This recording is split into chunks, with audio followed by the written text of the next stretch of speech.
تو جس طرح میں بات کر رہا تھا کہ 2025 کے بعد امریکہ اور انڈیا کے تعلقات کے اندر ہمیں شدید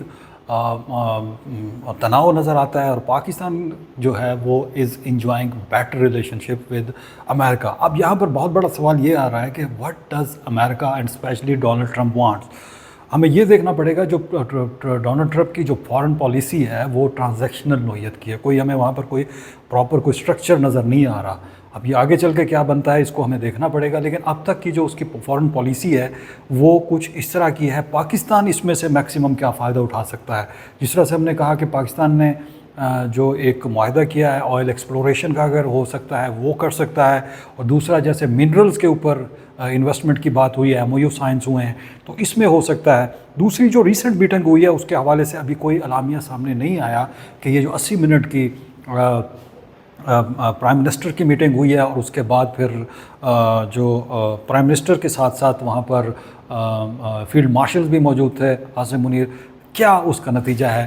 تو جو سینیریو کو اگر ہم دیکھنے کی کوشش کریں تو اس سے پہلے ڈونلڈ ٹرمپ نے دو باتیں کی ہیں۔ پہلے تو انہوں نے اپنے برطانیہ کے وزٹ میں ایک بات کی تھی کہ وہ افغانستان کے اندر بگرام ایئر بیس کا کنٹرول واپس لینا چاہتے ہیں، یہ ایک اہم نقطہ تھا۔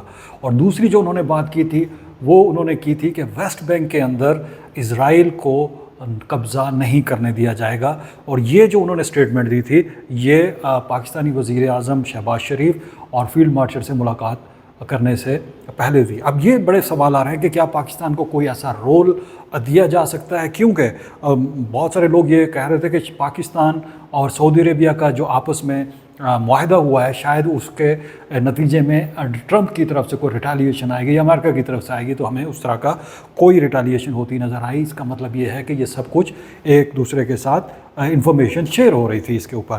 اب یہ جو بگرام کی جو ڈیمانڈ ہے ڈونلڈ ٹرمپ کی، تو یہ ڈیمانڈ آخر وہ کیوں کرنا چاہیں؟ جو انہوں نے توجیہ پیش کیا ہے کہ جی وہ ایک نہ ختم ہونے والی جنگ میں کود سکتا ہے۔ دوسرا ہے ڈپلومیٹکلی وہ کیا آفر کر سکتا ہے؟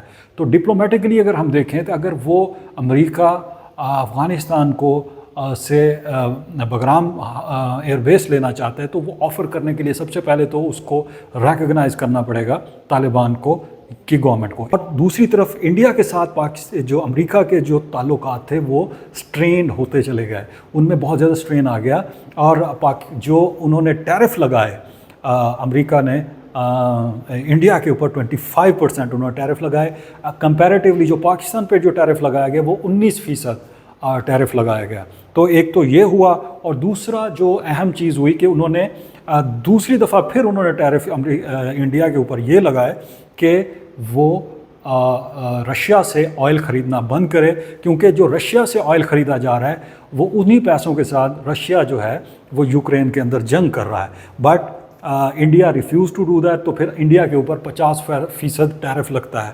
جو دوسری بہت بڑی ڈیولپمنٹ ہمیں نظر آتی ہے وہ یہ ہے کہ امریکہ کی کمپنی جو ہے وہ پاکستان میں ایک معاہدہ کرتی ہے یو ایس ایس، جس کو آپ یونائٹڈ اسٹیٹس اسٹریٹجک کے نام سے کمپنی تھی جس نے پاکستان میں ایف ڈبلیو او کے ساتھ معاہدہ کیا۔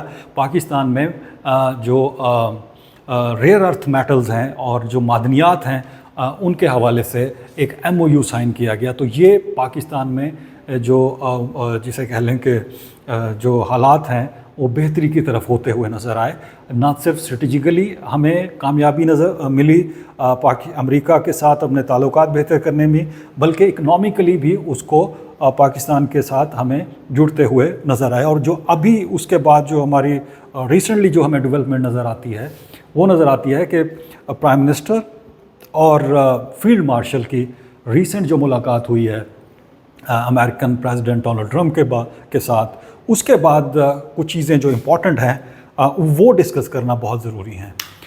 وہ یہ کہ پاکستان نے اس سے پہلے ایک معاہدہ کیا ہے اس ملاقات سے پہلے سعودی عربیہ کے ساتھ، گلف کنٹری کے ساتھ۔ یہ اس وقت معاہدہ ہو رہا ہے کہ جب اسرائیل کی طرف سے نہ صرف ایک دفعہ اٹیک کیا جا چکا ہے ایران کے اوپر، اور امریکہ نے بھی وہاں پر اٹیک کیا تھا، اور یہ جو اٹیک تھا امریکہ کی طرف سے یہ اس وقت کیا گیا تھا کہ جب پاکستانی آرمی چیف جو تھے وہ وہاں پر انہوں نے ملاقات کی اور اس کے بعد پھر ہمیں یہ اٹیک ہوتا ہوا نظر آتا ہے، لیکن اس کے باوجود بھی پاکستان اور ایران کے تعلقات ہمیں بگڑتے ہوئے نظر نہیں آئے۔ دوسری جو امپورٹنٹ چیز ہے کہ اسرائیل نے جب اٹیک کیا قطر کے اوپر تو اس کے بعد ہمیں ایک معاہدہ ہوتا ہوا نظر آتا ہے سعودی عربیہ اور پاکستان کے درمیان۔ اب یہ جو اسٹریٹجک معاہدہ ہے اس میں یہ طے کیا گیا کہ ایک ملک پر اگر حملہ ہوتا ہے تو وہ دونوں ممالک پر حملہ تصور کیا جائے گا۔ اب یہ جو یہ جو ہمیں معاہدہ نظر آتا ہے اس کی بہت زیادہ اہمیت ہے۔ اس کی وجہ یہ ہے کہ سوال یہ بھی کھڑا ہو گیا ہے کہ پاکستان ایک نیوکلیئر اسٹیٹ ہے۔ آپ کو پتہ ہوگا کہ پچھلا جو ایک عرصہ گزرا ہے 2015 سے لے کر اب تک کا، تو یہ 8-10 سالوں کے اندر امریکہ جو گلف اسٹیٹس ہیں ان کے اندر انڈیا کا اثر و رسوخ بہت زیادہ بڑھا ہے۔ اس کی ایک وجہ تو یہ بھی تھی کہ سعودی عربیہ کی طرف سے ڈیمانڈ کی گئی تھی کہ پاکستان کو کہ وہ یمن کے ساتھ جنگ میں اس کا ساتھ دے۔ پاکستان نے اس کا انکار کیا تھا، جس کی وجہ سے بہت زیادہ موقع ملا تھا انڈیا کو اپنے ریلیشن شپس جو ہے بہتر کرنے میں۔ اور اس دوران میں India became so powerful in a sense کہ پاورفل ان اے سینس کہ اس نے اپنے ڈپلومیٹک ریلیشنز بہت زیادہ بڑھا لیے، امریکہ کے ساتھ بہت زیادہ اچھے تعلقات کر لیے، گلف کنٹریز کے ساتھ بہت اچھے تعلقات کر دیے۔ دوسرا ہم نے دیکھا کہ چاہ بہار جو کہ ایران کی بندرگاہ ہے وہاں پر اس نے پاکستان کے مقابلے میں جو گوادر کے مقابلے میں اس نے چاہ بہار میں انویسٹمنٹ کی۔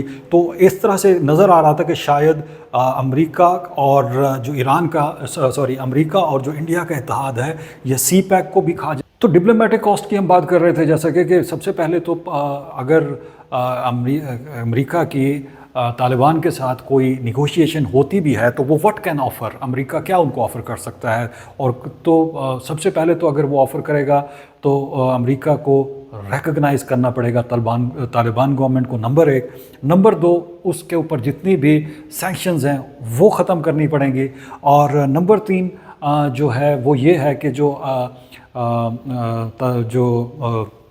امداد ہے، میسو ایڈ جو ہے وہ افغانستان کی ریہیبلیٹیشن کے لیے وہ اس کو آفر کرنی پڑ سکتی ہے۔ اور دوسرا یہ ہے کہ جو ریزرو بینک تھا افغان ریزرو بینک، وہاں پر اگر کوئی آلموسٹ $10 بلین یا جتنے بھی پڑے ہیں وہ بھی ان کو واپس کرنے پڑیں گے۔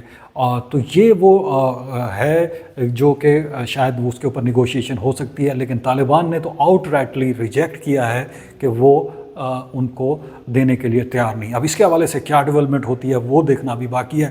دوسرا یہ ہے کہ امریکہ کا مسئلہ ایران کے ساتھ ہے، اس کے اندر کیا رول پلے کر سکتا ہے پاکستان؟ تو پاکستان نے ایران کے ساتھ بہت اچھے تعلقات رکھے ہوئے ہیں اور ساتھ ساتھ سعودی عربیہ کے ساتھ بھی اس کے تعلقات بہت اچھے ہیں۔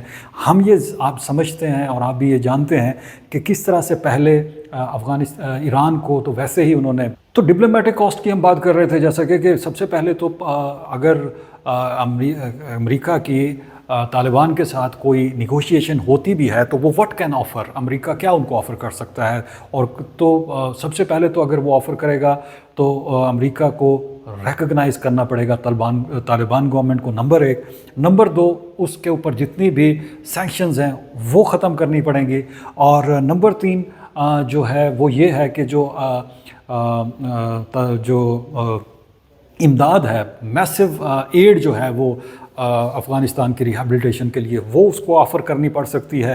اور دوسرا یہ ہے کہ جو ریزرو بینک تھا افغان ریزرو بینک، وہاں پر اگر کوئی آلموسٹ $10 بلین یا جتنے بھی پڑے ہیں وہ بھی ان کو واپس کرنے پڑیں گے۔ تو یہ وہ ہے جو کہ شاید اس کے اوپر نیگوشیشن ہو سکتی ہے، لیکن طالبان نے تو آؤٹ رائٹلی ریجیکٹ کیا ہے کہ وہ ان کو دینے کے لیے تیار نہیں۔ اب اس کے حوالے سے کیا ڈیولپمنٹ ہوتی ہے وہ دیکھنا بھی باقی ہے۔ دوسرا یہ ہے کہ امریکہ کا مسئلہ ایران کے ساتھ ہے، اس کے اندر کیا رول پلے کر سکتا ہے پاکستان؟ تو پاکستان نے ایران کے ساتھ بہت اچھے تعلقات رکھے ہوئے ہیں اور ساتھ ساتھ سعودی عربیہ کے ساتھ بھی اس کے تعلقات بہت اچھے ہیں۔ ہم یہ آپ سمجھتے ہیں اور آپ بھی یہ جانتے ہیں کہ کس طرح سے پہلے ایران کو تو ویسے ہی انہوں نے. تیسری جو اہم بات ہے وہ یہ ہے کہ کوئی انٹرنیشنل پیس فورس جو ہے وہاں پر جائے, تو اس میں پاکستان کا کیا رول ہو سکتا ہے؟ کیا پاکستان کی طرف سے وہ پیس فورس وہاں پر جا سکتی ہے؟ اور وہ کیا پیس فورس جو ہوگی وہ پیس میکنگ مشن ہوگا یا پیس کیپنگ مشن ہوگا؟ کیونکہ اگر وہ پیس کیپنگ مشن ہے تو وہ کیا جو اسرائیل کی طرف سے انفلٹریشن ہو رہی ہے یا اگریشن ہو رہی ہے تو پیس کیپنگ مشن تو اس کو نہیں روک سکتا. اور اگر پیس میکنگ مشن ہوگا تو ڈیفینیٹلی پھر سچویشن وہاں پر اس کا امپیکٹ زیادہ بڑھ سکتا ہے. تو پاکستان کا رول کافی زیادہ بڑا ہے. پاکستان کو جس طرح سے پذیرائی دی گئی ہے گلف اسٹیٹ کی طرف سے, اور وہاں پر جو انفلوئنس تھا انڈیا کا وہ بہت زیادہ کم ہوا ہے. اس کو آگے کس طرح سے سسٹین کیا جا سکتا ہے؟ تو پاکستان نے جو ریسنٹلی انڈیا کے ساتھ جنگ جیتی ہے, جس طرح سے اس کو وہاں سے یہ ایج ملا ہے, اس وجہ سے خطے کے اندر ایک ریوائول ہوئی ہے.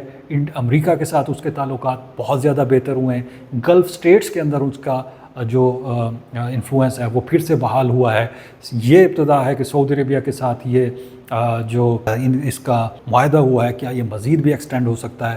کیا باقی گلف اسٹیٹ بھی اس میں شامل ہو سکتی ہیں؟ لیکن ایک امپورٹنٹ چیز یہ بھی ہے کہ جو ابراہم ایکارڈ ہے, جو کہ اسرائیل کے عرب ممالک کے ساتھ تعلقات کو بہتر کرنے کی کوشش حوالے سے, اس کا کیا بنے گا؟ کیا اس کو بھی ایکسٹینڈ کیا جائے گا؟ یہ ابھی دیکھنا باقی ہے. ہم آئندہ اس کے اوپر بات کریں گے. تو یہ ہم نے کوشش کی ہے پاکستان اور US کے ریلیشنز کو کور کرنے کی اپنے اس سیشن کے اندر.